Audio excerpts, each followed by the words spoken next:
GTA Online first was released in October of 2013. It has made around $2.5 to $3 billion in revenue for Take-Two and Rockstar, which is absolutely insane and just goes to show you how successful it has been over the last decade or so. It did many things right, introducing so many different types of things that we have never seen before, especially on this grand scale within an open world online release. Rockstar created so much content over the last decade, offering a wide range of activities beyond just a free roaming around Los Santos and the overall GTA 5 map. Everything from various jobs, businesses, and events to earn money, customize your character and vehicles, an endless amount of possibilities and so much freedom which Rockstar gave to us. However, I would say over the last many years or so, the GTA Online experience has gotten quite muddled. It has lost its touch a little bit in terms of being more grounded rather than this futuristic save the world type approach. What I mean by that is if we take it back to around 2013 to 2016, which was really the golden years of GTA Online where it thrived the most, where the community was quite vibrant, positive, and the content that Rockstar did come out with was realistic and made sense. You were this street thug that came into Los Santos, arrived via plane, and had this desire to move up through the ranks within the city of Los Santos. Rockstar gave us the core freedom and chaos early on, nailing the sandbox formula.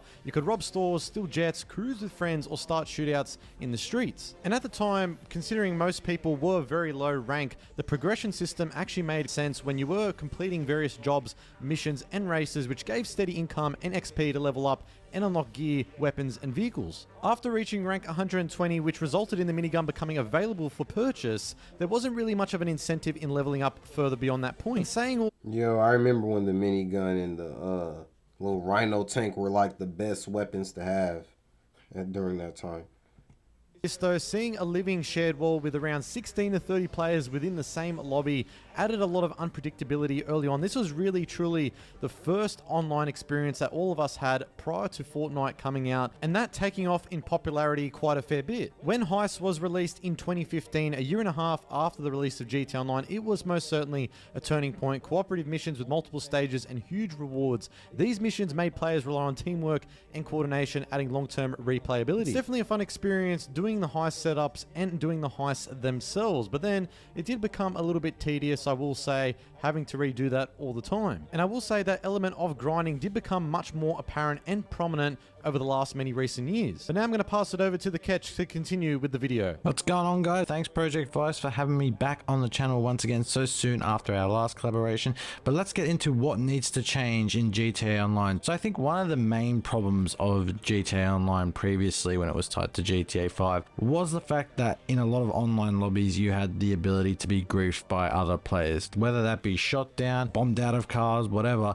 Especially if you were a solo player trying to sell your businesses in an online public lobby, then griefers would target you like no tomorrow, trying just to be a nuisance and a nonsense and take out your cargo. However, this was fixed later down the track when as soon as they see you got motion, pushing weight, they want to pull out their oppressors and then call a goddamn airstrike on your ass and want to try to like catch a lick. Like, bro, they don't never want to see niggas win in Los Santos, bro. I swear, bro. I made that quality of life adjustment, thereby allowing players, solo players in particular, to sell their cargo in a private online session by themselves. However, the only difference with that is you didn't get a public bonus for selling it all within a public lobby. But to be perfectly honest, I'd rather have it without the griefers, because the griefers, especially with the Oppressor Mark II, when that became the griefer's weapon of choice, good luck trying to outrun that if you were using, say, a post-op van and trying to sell your cargo. Another thing that definitely needs to change for GTA 6's online is the mission structure. A lot of missions in GTA 5's online followed the same sort of path, where you drive to a certain location, take out a bunch of bad guys, steal whatever needed to be steal, and return it back to base or to another location or to a spot on the map. Now, I hope in GTA 6 there's a bit more variety in how the missions are laid out and what you can do and what needs to be done, because that constant mission structure of the same thing over and over, that repetitive nature of it, became stale very quickly. Obviously, when Heist came into GTA 5, it sort of slowed that repetition, but as Heist came out, it sort of followed a similar sort of path to that mission structure. Obviously, there were certain heists that were better than others, obviously the Cayo Perico and the Diamond Casino, but in essence, if you boil it down to its bare nuts and bolts, it's the same sort of mission structure. Try and break into a highly secure place, steal a bunch of stuff without alerting an alarm, and escape without getting the police on your tail. And you had to invest way too much money just to make a small little profit to do all that. You had to buy a bunker, vehicles, all that. Then you had to split the earnings with randoms. Like, come on now, especially if you was doing it solo. Like, So hopefully in GTA 6 the mission structure is a bit more clearer and obviously a bit different as well. I'd love to see a bit more variety in their missions, but I'm sure Rockstar have something up their sleeves for that. I think personally the last thing needs to change for GTA 6. oh yeah, just for you to die like 100,000 times trying to do the heist. Just for you to get past the first couple setup missions. And then it's time to shoot. Like, it's impossible trying to do a heist nowadays with randoms. You'll be spending an entire month just trying to complete the setups. Online is the bloated menu, specifically when you're trying to select a job from Rockstar's bunch of jobs they've created for you, because there are so many different characters, and if you're like me and only want to just do races like car races, then you can go to that specific category. But there are so many different categories that I almost got lost trying to figure out what was what initially on the GTA Online job list. So hopefully with GTA 6's online, that job list becomes a lot more clearer to understand and easier to figure out what is what, because if you didn't know, you could be doing a boat race when you wanted a motorbike race. So I think having a bit more clarity around that from Rockstar's perspective is something that I would personally look forward to. And I think as well, people just don't really like having such a large menu to have a look at because it's a bit sore on the eyes as well. Obviously there's a huge amount of selection, which is good for variety, but having that sort of eyesore of just that menu and all those jobs listed one after the other is a bit sort of last century in my opinion. And I know Rockstar will have something up their sleeve to sort of counter that in the future. Something else to consider, which Rockstar did very, very well for GTA 5, was their successful splitting of the story from their online modes. Now, GTA Online was originally tied to GTA 5's story,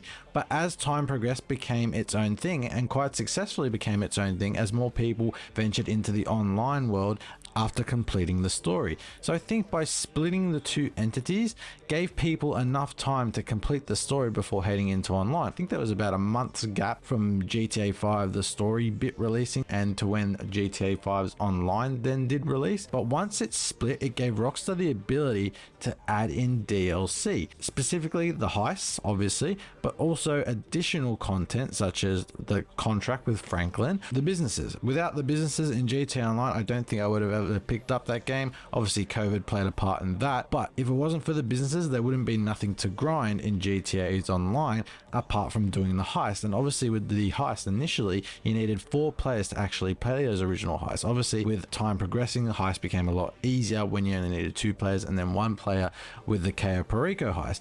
But I think by having online split from the story also gave Rockstar the ability to innovate and also bring in things we might not necessarily like GTA Plus and additional subscriptions such as shark cards. Now personally I think shark cards don't belong in the game, but at the end of the day Rockstar are a business and they're going to try and make as much money of GTA as they personally can, and even though it's an unpopular thing, shark cards, it does make them money at the end of the day, especially when they advertise it in a way where you get so much benefit from purchasing a shark card. So you might get $1 million, heaps of RP, some weapon, and a 20% bonus on what I never bought into the shark cards either.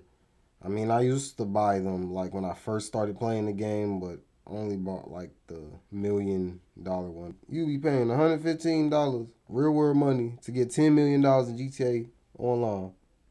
It's crazy.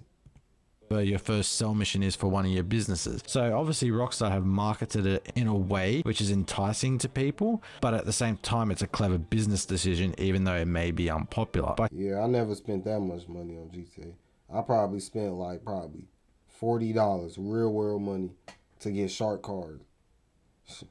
separating their online from the story mode sort of shows you which direction they eventually want to go down, and that's why they give a lot more time and dedication to their online side of the game, because obviously servers are running off that and there's a larger player base, and obviously the story mode is an offline game mode, whereas online is obviously online playing with other people. So it's going to be separate from the story mode for sure. I think they had success in doing that in GTA 5, and I think they'll just follow that same blueprint in going into GTA 6 as well, because you know, if you have success doing one thing, why try and fix something if it ain't game broke. I think Rockstar are smart in keeping online separate from its story mode. But that's the end of my section. Let's get back to Project Vice. Yeah, So I what really could got my GTA money 6 out the Online mud really for look real, like? What GTA features, 5 what right now. things should be added into this Ain't next do no online shark iteration carp. for it to be vastly different, much more improved compared to the current GTA Online version? I'd say the first thing is one of the most biggest requests from fans, and that is an evolving map. We already know that based off what Jason Schreier said back in the middle of 2022, saying that Rockstar's plan is to continually update the game, adding new missions and cities over time,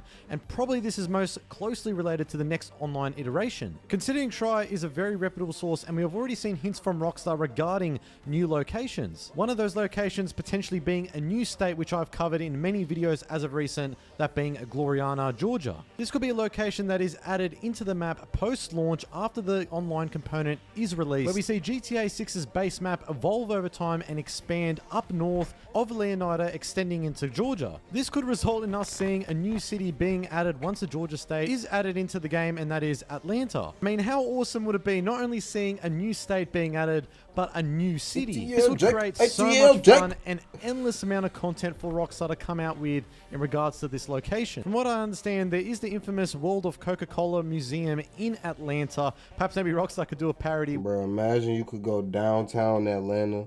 You could drive from downtown Atlanta all the way to Miami in GTA 6. That'd be crazy. E-Cola. Not only a new location up north, but how about down south with the map expanding to perhaps maybe Cuba? It does make sense for this to be included due to its Drop geographical minutes. location, and also because of the fact that Rockstar have already hinted to the idea of Cuba being included to some degree. And we know this because one of the screenshots that Rockstar did release of Raul Batista showcased him on a boat, and we can see an object in the bottom right hand corner which displays the flag of Cuba. So there's already two new locations that we have never seen before included within a GTA title that could be included within a post-launch DLC map expansion. I am so sure this is something that most players definitely want to see, because I mean, we've been playing GTA 5 online and stuck within the exact same map for over a decade, which is absolutely insane. Another thing Rockstar definitely needs to improve on with this next online iteration, this is something that I went over in my 10 things we want to see. Man, I know GTA map better than my own city. Like, real shit. GTA 6 Online, and they are live events. I mean, how awesome would it be, similar to the Split Sides comedy in Star Junction in GTA 4, going to a live event, comedy club, or even someone performing a song in front of you, a well-known artist, musician, standing right in front of you, playing your favorite song, would be absolutely awesome. I don't know how Rockstar would implement it, but it would be something that would be so revolutionary just like and Fortnite. very innovative. Now, I know what you're saying down in the comment section below that Fortnite has already done it, but look, let's be real, that's for kids. GTA's for the real adults. If you guys do recall, shortly after Trailer 1 did drop in early 2024, T-Pain did reportedly leak his involvement in a video stating that he was a part of GTA 6. I need to be on No Pixel RP. I used to be. And then, how about this shit? I used to be on No Pixel. Then I started working on GTA 6, and they told me I couldn't do RP anymore because it kind of goes against shit. They had this whole speech like, you know, like what if somebody took your album and re-recorded it and more people were listening to that? Then I'm like, okay, I kind of get that, but I was having a good time. All right, that's fine. Then I started working on the game with them, and then they teamed up with the people that kind of like make the RP shit. Wow. And I'm like, wait a T-Pain minute, what? GTA 6 confirmed. Like, what the fuck? So maybe due to this, T-Pain is a part of maybe being included within an upcoming live event in GTA 6 Online. It's just speculation at this time, but it is food for thought. Another aspect that should definitely be improved upon to really cement GTA 6 Online as the future of open world multiplayer, and that is improved character customization. I cannot stress the importance of how crucial this really is to really personalizing your overall experience within online. Because let's face it guys, the current GTA Online character customization, when you do create a new character, absolutely sucks. Like, don't get me wrong, basic features such as changing your heritage, features, appearance, apparel, and stats is all great. In GTA 6 Online, Rockstar really should focus on ensuring that they are modernizing this character creation suite. A more modern, detailed character creator like Cyberpunk 2077, NBA 2K, or The Sims. In my opinion, Rockstar really needs to ditch the parental DNA system. I think that this was the most weirdest thing. Your character appearance was determined by choosing parents and tweaking resemblance sliders. It was clunky, restrictive, and just overall very weird. Should be able to adjust our face shape, jawline, eyes, lips, skin tone, freckles, scars, and so much more in an easy to use manner. And how about realistic... Yeah, and then it made really every GTA character like have similar facial features. Like it made it look like everybody in GTA Online was low-key related. Like it was a lot of incest going on, man, with the character creation, man. They just need to let people just make... They just need to let people scan their faces like in 2K, or just make them make their own face from scratch like how other games do. You know what I'm saying? Customization from the get-go. We should be able to adjust and maybe perhaps have a different body shape in terms of the height, weight, build, muscular, lean, bulky, walk style, posture, and even voice tone if Rockstar allows us an option to actually have an in-game voice. We have already seen in trailer 2 how good Jason's body does look, so maybe even being able to adjust it to something like that would be absolutely awesome. And maybe depending on what we do throughout this next online iteration, maybe our body changes over time based on food and exercise. We do know based off trailer 2 that it does look like we are going to be able to work out, go to the gym, bench press, based off what we saw with Jason on the beach performing a bench press. We also need a better clothing system. GTA 5 does have a ton of clothes, but they're often glitchy and layered very weirdly. How about being able to have some type of layering system where we have undershirts, jackets, and accessories with drag and drop interfaces? Maybe even seasonal / weather-based outfits that auto swap, similar to what we have had within Red Dead Redemption 2. And there are so many more things I would say that need to be included to improve the character customization, but this is